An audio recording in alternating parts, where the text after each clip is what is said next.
In my years as a roofing contractor, I've inspected literally thousands of shingle roofs on all types of buildings and in all manner of disrepair. During those visits, I've noticed that most problems people are having related to their asphalt shingles are related to just a few common installation mistakes. In this short video, I'm going to show you what these mistakes are and how to avoid them. For more information on the correct installation techniques, please refer to the appropriate section in my video on installing asphalt shingles at roofingintelligence.com. The number one mistake people make when installing shingles is using the wrong nail pattern or not using enough nails. Most common among these mistakes is placing the nails too high on the shingle. When you do this, you miss the top edge of the shingle below and leave too few nails in that shingle. For most asphalt shingle profiles, the nail needs to have at least 8 nails holding it on. When you place your 4 nails in the face of the shingles too high, the shingle below is left with only 4 nails instead of 8. This can lead to big problems down the road, as this shingle is now vulnerable to pulling off those nails and just falling off the roof. Make sure to follow the exact manufacturer's instructions on how many nails to use and on where to place them in the shingle. One of the other more common mistakes that I see with shingled roofs are using them on roofs that are too flat. Shingles are designed to be installed on roofs with a pitch greater than 2/12. That's 9.5 degrees. And they really perform best on roofs with a 412 pitch or greater. That's 18.5 degrees. While you can get away with installing shingles down to a 212 pitch with special precautions, I'd strongly advise you to avoid any applications below a 412. The fact is, the slower the water is moving off your roof, the more likely you are to have problems. Especially important to take into consideration is the design of the lower slope roof. If the roof is cut up with many valleys and weird angles, or there are a good many penetrations like pipes or, God forbid, a skylight, please steer clear of installing shingles on that section of roof. Trust me, you're just asking for trouble. Another common mistake that I see all the time involves flashing pipes. I bet that 50% of all the leaks that I have ever looked at have come from around a pipe flashing.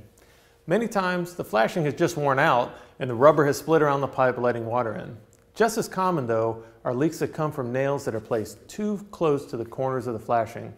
Over time, these nails work themselves loose and allow water to flow under the edge of the boot and leak into the hole created by the nail. You can avoid this by placing your nails further away from the edge of the boot and, better yet, use one of these gasketed screws which also resist backing out. Watch the section in the main video that covers pipe flashings to learn about my technique for doubling up your pipe boots to avoid problems caused by the rubber wearing out and splitting.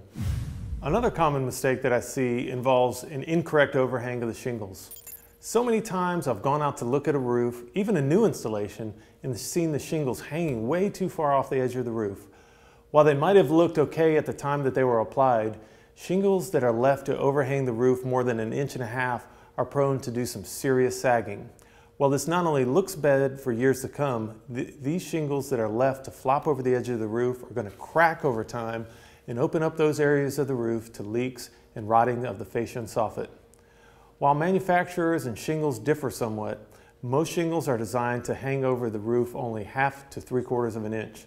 For best success, use a piece of drip edge like this and follow your shingle manufacturer's specific installation instructions. The last common mistake that I see all the time involves applying architectural shingles with a racking pattern.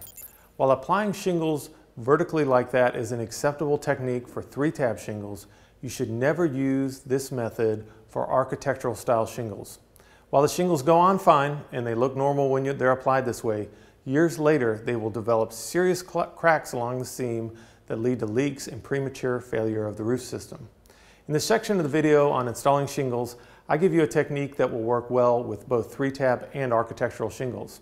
I'd also note that all shingles come with specific installation instructions printed on every package. They're there for a reason.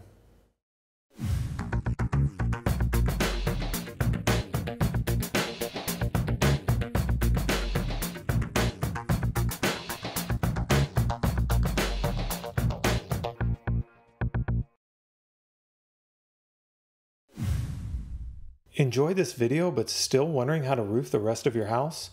Go now to roofingintelligence.com where you can instantly watch the entire 17-part series I've created that covers all aspects of shingle roofing.